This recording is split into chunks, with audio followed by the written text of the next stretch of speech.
Assalamualaikum warahmatullahi wabarakatuh. Perkenalkan, nama saya Noval Fadilah. Saya dari kelompok 1. Di sini saya akan menjelaskan tentang mata kuliah sistem operasi yang dimana mata kuliah ini memenuhi UTS. Oke, tanpa lama-lama langsung saja ke pembahasannya. Memiliki judul Penghantar Sistem Operasi Komputer, Memahami Jantung Pengelolaan Komputer dari kelompok 1. Oke, apa itu sistem operasi? Definisi dari sistem operasi ialah perangkat lunak fundamental yang mengelola dan mengendalikan hardware, menjadikan antarmuka utama, pengguna dan sumber daya komputer, memastikan semua program berjalan secara efisien. Peran utama sistem operasi ialah sebagai manajemen proses, manajemen memori, manajemen berkas, manajemen input dan output, dan serta keamanan sistem. Program sistem ini memiliki perangkat lunak yang mengoperasikan hardware, terus juga dan software lainnya. Program aplikasi dirancang juga untuk tugas yang spesifik, yang lebih berat, dibutuhkan pengguna juga gitu, membutuhkan program sistem yang berjalan juga gitu. Perangkat lunak mengubah hardware menjadi alat yang produktif dan bermanfaat bagi orang di luar sana. Yang kedua ada arsitektur dasar komputer, harus memahami struktur dan fungsi inti. Komputer memiliki 3 bagian. Yang pertama ada hardware, yaitu fisiknya, yang di dalamnya ada input, proses, dan output. Yang kedua ada softwarenya atau perangkat lunaknya, yang di dalamnya ada sistem operasi, bahasa pemrograman, dan program paket. Terus yang ketiga adalah brandware, yaitu pengguna, yang di dalamnya adalah operator, programmer, serta sistem analis. Komponen sistem komputer ialah terbagi 3, sama hal yang tadi, perangkat keras, perangkat lunak, dan brandware atau pengguna atau user itu sendiri. Terus ada perangkat kerasnya, yaitu hardware-nya itu sendiri sebagai komponen yang yaitu fisiknya terlihat dan dapat disentuh, bertanggung jawab atas input, proses, dan output. Contohnya seperti CPU, RAM, hard drive, dan monitor. Terus ada bahasa mesin dan mikropemrograman ya, yang dimana bahasa pemrograman ini tingkat terendah, instruksi langsung untuk mikroprosesornya, mikropemrograman, kontrol operasional, dan hardware. Yang ketiga ada fungsi dan konsep sistem operasi yang ada 5 jenis di dalamnya, ialah sistem operasi sebagai pengelola sumber daya, yaitu mengelola perangkat keras seperti CPU, memori, dan input dan output. Perangkat lunak untuk efisiensi sistem. Yang kedua ada sistem operasi yang sebagai mesin yang perluas, ialah menyediakan abstraksi antarmuka yang ramah pengguna dan menyembunyikan ke kompleksitas hardware itu sendiri. Yang ketiga ada konsep proses, ialah program dalam eksekusi yang merepresentasikan yang sedang berjalan. Yang keempat ada manajemen file yang direktori, mengatur penyimpanan, akses, dan struktur data pada media fisik secara hierarki. Yang kelima ada panggilan sistem, yaitu sistem call, API, atau dan shell. Sistem call ini sebagai jembatan interaksi antara program dengan OS itu sendiri. Sekian, materi selanjutnya akan dijelaskan oleh rekan saya. Pada bagian ini saya akan menjelaskan 3 topik penting, yaitu struktur sistem operasi, sejarah dan generasi sistem operasi, serta pengantar manajemen proses. Pertama saya akan membahas dulu tentang struktur sistem operasi.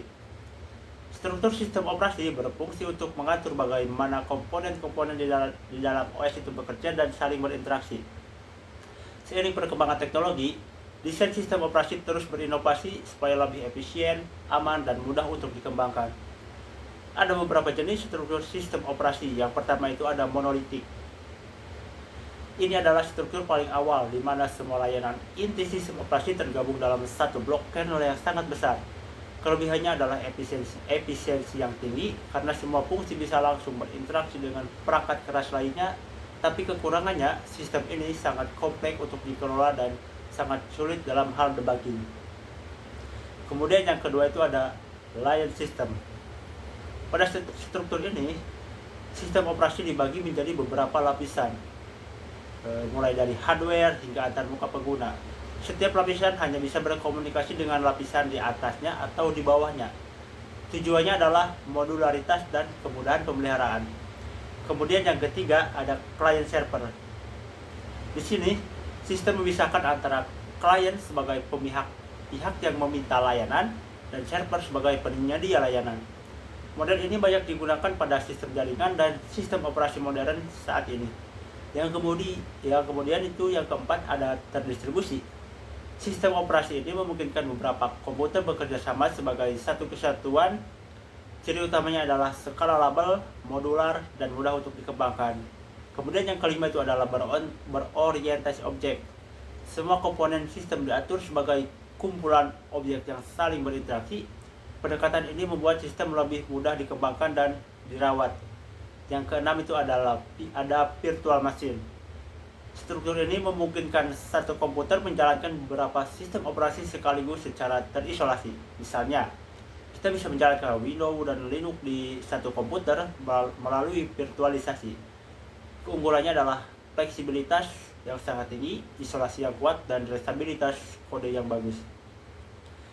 Selanjutnya, kita akan membahas topik tentang sejarah dan generasi sistem operasi. Perkembangan sistem operasi dibagi ke dalam beberapa generasi. Yang generasi pertama itu pada tahun 1945 sampai tahun 1955. Pada generasi ini, komputer masih menggunakan tabung vakum yang belum memiliki sistem operasi, dan semua perintahnya dijalankan secara manual melalui saklar dan kabel. Kemudian generasi kedua pada tahun 1955 sampai 1965. Muncullah transistor dan konsep batch system di mana beberapa pekerjaan bisa dieksekusi secara berurutan otomatis tanpa campur tangan operator setiap saatnya. Kemudian pada generasi ketiga pada tahun 1965 sampai tahun 1990. 1980. Pada generasi ini ditandai dengan penggunaan integrated circuit atau IC dan sistem multi-programming serta time sharing yang lebih efisien karena bisa menjalankan banyak program secara bergantian. Kemudian pada generasi keempat yaitu pada tahun 1980 sampai 1990 dikenal sebagai era komputer pribadi atau PC. Pada generasi ini muncul sistem operasi seperti Microsoft DOS dan kemudian Windows dengan antarmuka grafisnya. Kemudian jaringan lokal juga mulai populer. Nah, kemudian pada generasi kelima yaitu tahun 90 sampai sekarang ditandai oleh perkembangan internet, komputasi awan, dan sistem terdistribusi. Sistem operasi ini semakin canggih dan sangat fleksibel seperti Windows, macOS, Linux, dan Android. OS modern memiliki antarmuka yang intuitif, keamanan tinggi, serta mendukung berbagai perangkat dari komputer, laptop, hingga ponsel. Yang terakhir, saya akan membahas tentang pengantar manajemen proses. Proses adalah program yang sedang dieksekusi, artinya program yang aktif dan sedang menggunakan CPU serta memori. Sistem operasi memiliki peran yang sangat penting untuk mengelola proses-proses yang sedang berjalan secara efisien. Dalam sistem operasi modern, penggunaan konsep multiprogramming yaitu menjalankan beberapa proses secara bergantian untuk mengoptimalkan penggunaan CPU. Selain itu, ada juga konsep pseudo-parallelism, yaitu ilusi bahwa beberapa proses berjalan bersamaan, padahal CPU hanya mengeksekusi satu proses pada satu waktu dengan sangat cepat. Setiap proses memiliki PCB atau proses control block yang berisi informasi penting seperti ID proses, status, dan lokasi memori. PCB inilah yang digunakan sistem operasi untuk melacak dan mengantar setiap proses yang sedang berjalan. Konsep lainnya adalah thread. Thread yaitu bagian yang lebih ringan daripada proses utama. Thread bisa berbagi memori dan sumber daya yang sama sehingga bisa mempercepat kinerja sistem operasi. Secara keseluruhan, sistem manajemen proses bertujuan untuk memastikan semua program bisa berjalan secara teratur dan tanpa konflik sehingga pengalaman pengguna menjadi lebih lancar.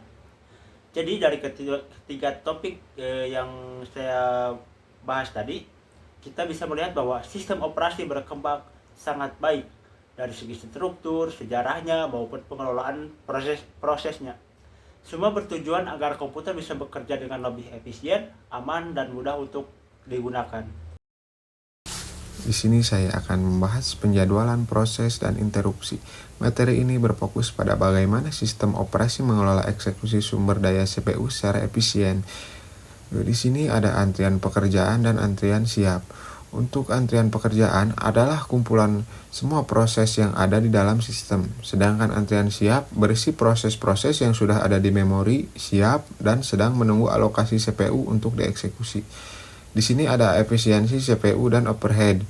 Di sini ada context switch. Context switch adalah mekanisme menyimpan status proses yang lama dan memuat status proses yang baru. Ini adalah mekanisme yang memungkinkan multitasking pada CPU tunggal, namun juga menimbulkan overhead atau beban waktu eksekusi. Dan di sini saya akan membahas komunikasi antar proses. Komunikasi antar proses adalah cara agar proses-proses yang berjalan bisa saling bicara atau berbagi data. Kenapa perlu? Karena ada proses kooperatif yang memang dirancang untuk saling berbagi informasi. Di sini ada cara komunikasi. Yang pertama, memori bersama. Memori bersama adalah proses-proses setuju untuk memakai satu area memori yang sama untuk baca atau tulis data. Lalu yang kedua, ada pengiriman pesan. Pengiriman pesan adalah proses saling mengirim dan menerima pesan seperti chat. Lalu di sini ada masalah utama. Yang pertama ada race condition. Terjadi jika urutan akses data mempengaruhi hasil akhir. Yang kedua ada critical section. Ini adalah bagian kode yang mengakses sumber daya bersama. Dan yang terakhir ada solusi sederhana. Solusi sederhana ada mutual exclusion. Memastikan hanya satu proses yang boleh masuk ke critical section dalam satu waktu. Dan yang terakhir saya bahas adalah konsep manajemen memori atau RAM. Ini adalah cara OS mengatur penggunaan memori fisik atau RAM. Di sini ada fungsi kunci OS. Yang pertama ada alokasi dan dealokasi. Alokasi dan dealokasi adalah memberi dan mengambil kembali ruang memori untuk program. Yang kedua ada proteksi. Ini memastikan satu program tidak mengganggu memori program lain. Yang ketiga ada pemuatan atau loading. Ini memindahkan program dari hard drive ke RAM agar bisa dieksekusi oleh CPU. Lalu juga ada konsep memori virtual. Ini adalah ilusi yang dibuat OS agar program merasa punya memori yang sangat besar, padahal RAM fisiknya terbatas. OS akan pintar-pintar memindah data antara RAM dan storage. Lalu juga ada teknik utama memori virtual. Pertama ada paging. Memori fisik dan logis dipecah-pecah menjadi blok-blok kecil berukuran tetap. Ini membuatnya fleksibel. Lalu juga ada segmentasi. Ini program dibagi berdasarkan unit logisnya. Misalnya bagian kode, bagian data, dan bagian stack.